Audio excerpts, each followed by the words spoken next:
Hi, I'm Eckhart from the ADRENO store here in Melbourne.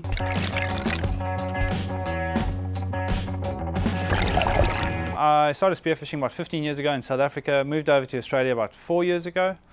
So I've been spearfishing here in Melbourne for the last 4 years. I've done a couple of international trips to Indonesia and places like that, New Zealand.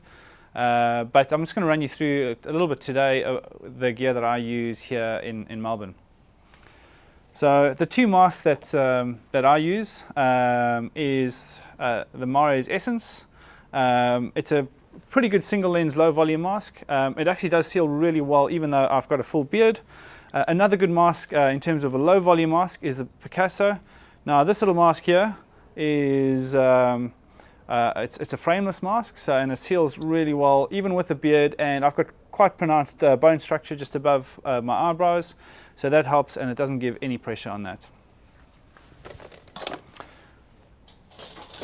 The snorkel I use is the Mare's dual snorkel, just a simple J snorkel. It does have a slightly wider bore that makes for easier breathing. It does make it a little bit more difficult to clear, but I've been using it for the last 8 years and it's still going strong. The spear guns that I use here in Melbourne, I've just currently started using the new Rob Allen roller.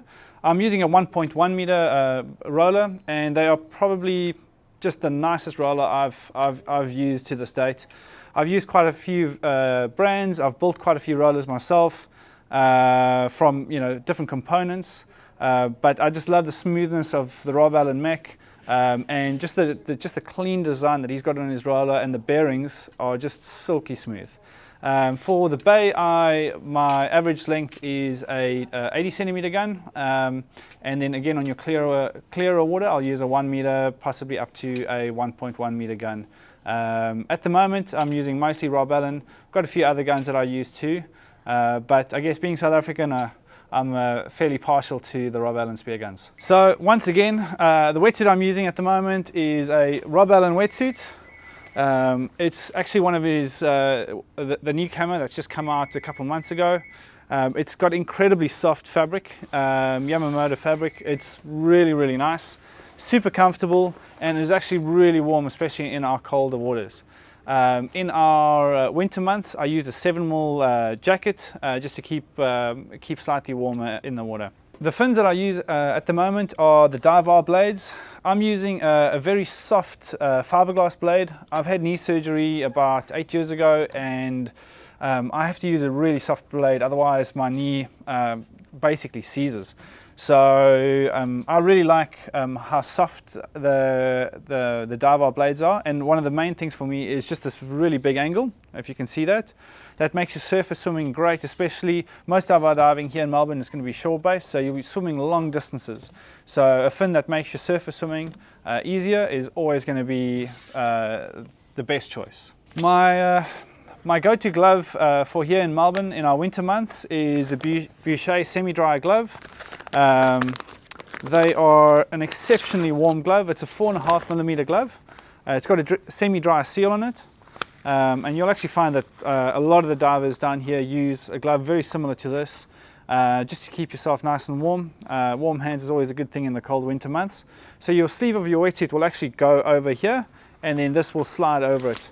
So you've got a semi-dry seal on your hand, so that's going to keep you really nice and warm in our colder months. I use a rubber weight belt, and I also use a silicone weight belt. So at the moment I've just switched over to using a silicone weight belt. I really like the flexibility of a silicone weight belt, and you'll see here this is a Pathos silicone weight belt. It's got incredible flexibility to it, and it's really sticky, so it helps to grip onto your suit much better, so you don't get your weight belt sliding around your waist.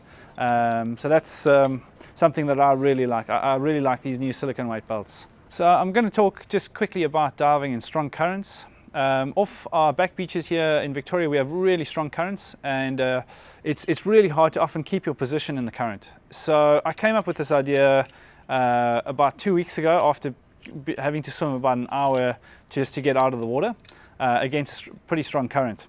So what I did was I took the Picasso anchor. So this little guy here, if you hit it like that, you can see it's got a nice little anchor.